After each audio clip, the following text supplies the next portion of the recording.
जैसे हमारी सरकार बनी 2015 में, 2016 में इन्होंने शुंगलू कमेटी बिठाई। शुंगलू कमेटी ने हमारी दिल्ली सरकार के तब तक जितने काम किए थे 400 फाइल मंगाई, 400 साढ़े 400 फाइलें मंगाई।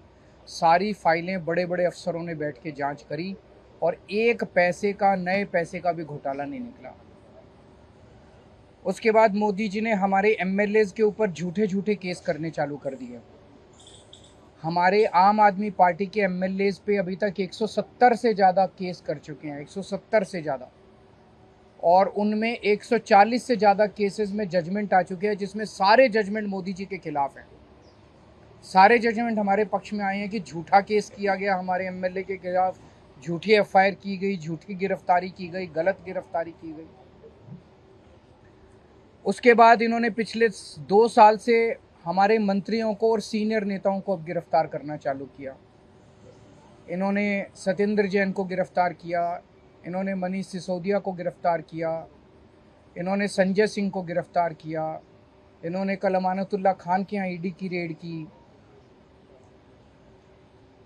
मामला चूँकि कोर्ट में है, मैं सब जुडिस है, मैं ज़्यादा नहीं बोलूँगा, लेकिन अगर आपने मनीष सिसोदिया के केस में पिछले हफ्ते सुप्रीम कोर्ट में जो सुनवाई हुई, अगर आपने वो सुनवाई सुनी हो, तो जिस तरह से जज बार बार उनसे एक ही सवाल पूछ रहे थे कि कोई तो सबूत दो, कोई तो सबूत दो। इन लोगों के पास एक भी सबूत नहीं था मनीष सिसोदिया के खिलाफ। तो इसका मतलब सारे के सारे केसेस झूठे किए जा रहे हैं। कल जो अमानतुल्लाह खान के यहाँ रेड हुई, वो भी एक तरह से, जिस तरह से आम आदमी पार्टी को ख़त्म करने के लिए मोदी जी की पूरी मुहिम है, उसी का एक हिस्सा है। आज तक एक नए पैसे का कहीं कोई हेरा फेरी नहीं निकली। मैं नरेंद्र मोदी जी को चैलेंज करता हूँ, आप इतनी इंक्वायरी हमारी, बोले बस घोटाला कर दिया केजरीवाल ने, सड़कों का घोटाला कर दिया, बिजली का घोटाला कर दिया, पानी का घोटाला, इतने घोटाले, इतनी जांच करा ली। एक नए पैसे का मैं चैलेंज करता हूँ, एक नए पैसे का अगर आपको कहीं कुछ मिला हो, अगर मिला हो तो आपको लगता है मेरे को छोड़ देते मोदी जी, कहीं कुछ नहीं मिला उनको। तो ये सारी की सारी जितनी जांच चल रही है, ये सारी फर्जी जांच हैं और उनका मकसद भ्रष्टाचार ख़त्म करना नहीं है। दूसरी पार्टियों के जितने भ्रष्टाचारी हैं, सारे भ्रष्टाचारी उन्होंने अपनी पार्टी में शामिल कर लिए। हमने देखा महाराष्ट्र के अंदर अभी 2 दिन पहले जिन नेताओं को चिल्ला कर मोदी जी ने कहा कि इन्होंने 70,000 करोड़ का घोटाला कर दिया, उन सारे भ्रष्टाचारियों को, जो मोदी जी की नज़र में भ्रष्टाचारी थे, उनको उन्होंने अपनी पार्टी में शामिल कर लिया। उन पे जितने केस कर रहे थे वो सारे केस खत्म कर दिए। तो भ्रष्टाचार, गुजरात के अंदर मोरबी ब्रिज गिर गया, मोरबी ब्रिज, कितने लोगों की मौत हो गई, कोई ईडी की रेड नहीं हुई, कोई सीबीआई की रेड नहीं हुई। इनके अपने राज्यों के अंदर, कर्नाटक के अंदर बताते हैं 40% कमीशन वाली सरकार, इनकी सरकार को फेमस कहा जाता था, कोई ईडी की रेड नहीं हुई उनके यहाँ, कोई सीबीआई की।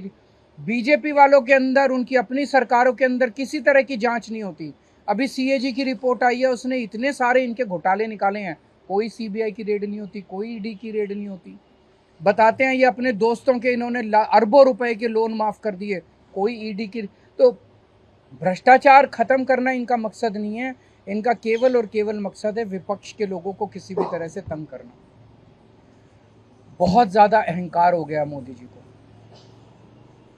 आप टीवी पे देखते हैं जिस तरह से वो चलते हैं, उनकी चाल में अहंकार नज़र आता है, उनकी ज़ुबान में अहंकार नज़र आता है, उनकी बातचीत करने में अहंकार नज़र आता है। जिस तरह से वो अब किसी इंसान को इंसान नहीं समझते। और अगर किसी देश के राजा को इतना ज़्यादा अहंकार हो जाए तो फिर उस देश की तरक्की कैसे हो सकती है। वो तो अब छोटी छोटी चीज़ों पे, हर चीज़ पे वो बदला लेने पे उतारू होते हैं। अगर किसी देश का राजा छोटे छोटे आम लोगों से, हम लोगों की क्या औकात है, हमसे अगर बदला लेने पे, अमानतुल्लाह खान की क्या, अगर इनसे बदला लेने पे, छोटे छोटे आम लोगों से बदला लेने पे उतारू हो जाएं, फिर वो देश तरक्की नहीं कर सकता। आज देश का माहौल बहुत ज़्यादा ख़राब हो चुका है। पहली बार ऐसा हो रहा है कि देश छोड़ के लोग दूसरे देशों की, भारत छोड़ के लोग दूसरे देशों की नागरिकता ले रहे हैं। ऐसा कभी नहीं हुआ। इतने बड़े स्केल के ऊपर लोग भारत की नागरिकता छोड़ के, भारत छोड़ के जा रहे हैं। पूरे देश का माहौल ख़राब हो चुका, व्यापार बर्बाद हो चुका है, उद्योग बर्बाद हो चुका है, व्यापारी डरे हुए हैं, उद्योगपति डरे हुए हैं, आम जनता डरी हुई है, मीडिया वाले डरे हुए हैं, आप सब लोगों को डरा रखा है। तो बहुत ज़्यादा ख़राब है माहौल, लेकिन आम आदमी पार्टी टिकी हुई है, आम आदमी पार्टी डटी हुई है, आम आदमी पार्टी देशभक्तों की पार्टी है, ईमानदार लोगों की पार्टी है। मोदी जी जो मर्जी कर ले, हम झुकने वाले नहीं हैं। संजय सिंह के खिलाफ ईडी ने कहा कि 4 करोड़ रुपए उन्हें रिश्वत दिया गया और कुछ पेपर बताए, साबित तो करे। मैंने भी सुना था ईडी कोर्ट में कह रही थी कि हमारे पास सबूत तो हैं, लेकिन हम दिखाएंगे नहीं। कल ईडी ने कोर्ट में बोला हमारे पास सबूत तो है, हम दिखाएंगे नहीं। तो अगर कोर्ट को ही सबूत नहीं दिखाओगे तो किसको दिखाओगे? अपने घर में रखोगे क्या सबूत? संजय सिंह ने कोर्ट को कहा कि उनकी सुरक्षा को लेकर कई सारे कंसर्न है, ये भी कहा कि एनकाउंटर किया जा सकता है उनका, तो उसकी जिम्मेदारी कौन लेगा? तो मैं उम्मीद करता हूं कि कोर्ट इस बारे में वो लेगा और उसके ऊपर उचित कदम उठाएगा। सर, कल इनके यहाँ रेड हुई है तो क्या मामला बताया या क्या निकला है कुछ? देखिए, मेरे यहाँ जो कल रेड हुई है तो हमने उनसे ये पूछा कि भाई ये बताओ आप किस एफआईआर के तहत मेरे पास आए हैं। तो उन्होंने कहा कि साहब 2016 में एक एफआईआर की थी सीबीआई ने, हम उस मसले में आए हैं। तो जो सीबीआई ने एफआईआर की थी वो ऑलरेडी कोर्ट के अंदर चल रही है, चार्जशीट उसमें सबमिट हो गई है, मैं उसमें बेल पर हूँ। फिर बोले कि वो एसीबी वाली थी, तो मैंने कहा भाई वो भी कोर्ट चल रहा है, वो भी चार्जशीट सबमिट नहीं हो, लेकिन उस पर भी मैं बेल पर हूँ। आप जिस रिक्रूटमेंट की बात कर रहे हो उसमें तो कहीं करप्शन है ही नहीं, इरेगुलरिटीज़ हो सकती है, इलीगलिटी कहीं नहीं है। किसी एक आदमी का ये चार्ज नहीं है कि पैसे लिए गए या पैसे दिए गए या हमने निकाल कर दिया। और जो कोर्ट का जजमेंट है, पीछे जब मैं बेल पर पिछली जब मेरी बेल हुई थी एसीबी वाले केस में, तो उसमें सीधा जज साहब ने सारी चीज़ें खोल कर कही थी कि कहीं करप्शन नहीं हुआ, आप कहीं सबूत नहीं दे पाए, कहीं आप वक्फ बोर्ड को कहीं नुकसान नहीं हुआ, सरकार का पैसे का कहीं लॉस नहीं हुआ, तो फिर आप क्यों गिरफ्तार करके लाए हो? तो इसलिए, और इनके तमाम केसेस, जितने केसेस एफआईआर, जितने केसेस में इन पर मुकदमात थे, वो सारे केसेस ख़त्म हो गए। तो ऐसा भी कहीं से नहीं लगता कि ये मुस्तकिल कोर्ट के अंदर आते हैं, डेटों पे आते हैं, तो ऐसा भी नहीं लगता कि ये सबूतों के साथ छेड़छाड़ करेंगे। तो मैंने उनसे यही कहा कि भाई जिन मुकदमात में आप आए हो वहाँ तो कहीं पैसे का लेन देन है ही नहीं, पैसे का मसला है नहीं, तो फिर पीएमएलए कैसे बनता है? तो उन्होंने कोई मुझे एफआईआर नहीं दिखाई, सिर्फ ये कहा था कि हम तो सर्च करने आए हैं और 2016 का कोई केस है।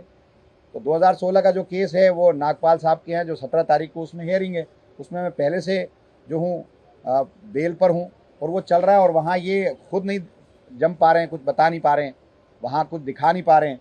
तो कल मुझे 12 घंटा मेरे यहाँ रहे, एक तरफ हमको कर दिया, सारे मेरे कपड़े, सारी मेरी अलमारियाँ, मेरी वालदा जो है, मेरी माता बीमार थी, बहुत ज़्यादा बीमार थी, उनको सांस की तकलीफ़ है, तो 3-4 मरतबा नेबुलाइज़र उनको दिया गया, वहीं पर दिया गया। तो सारे लोग परेशान थे, मेरे बच्चे परेशान थे, लेकिन ये नहीं माने। 12 घंटे रहे, एक एक अलमारी, एक एक कपड़ा, सारे बक्से दिखाए। मैंने खुद दिखाया उनको अपना मकान कि आप ये देखो, मैं 100 गज़ के मकान में रहता हूँ।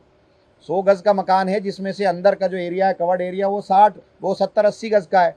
मेरा 4 कमरे हैं, एक कमरे में कुछ लोग बैठ जाते हैं, एक में मेरी मदर रहती हैं, एक में मैं रहता हूं। और मैंने अपने बच्चों का कमरा दिखाया उनको, ईडी वालों को। उस कमरा 8 बाई 10 का कमरा है। मैंने उनसे कहा कि देखो ये, और इसके अंदर बंकर बेड है। मेरा बेटा 21 साल का है, मेरी बेटी 16 साल की है। तो आपको कहीं से लगता है कि हम करप्शन करने वाले लोग हैं? आम आदमी पार्टी के लोग काम करना चाहते हैं, आप लोग परेशान कर रहे हैं। तो वो खुद हैरत में थे। मैंने बेड दिखाया, बेड के अंदर कब्जे नहीं थे, बेड चू चू बोलता है। तो मैंने सारा दिखाया कि आपको लगता है कहीं से कि हम बेईमाना करने वाले हैं या हम करोड़ों कमाने वाले हैं? तो वो सारी चीज़ें थी। और वो कहते हैं हम क्या करें साहब, हम तो बस भेजा जाता है तो हम आ जाते हैं। तो इस तरह की बातें हैं। और 10-12 घंटे तक परेशान किया, बहुत परेशान किया।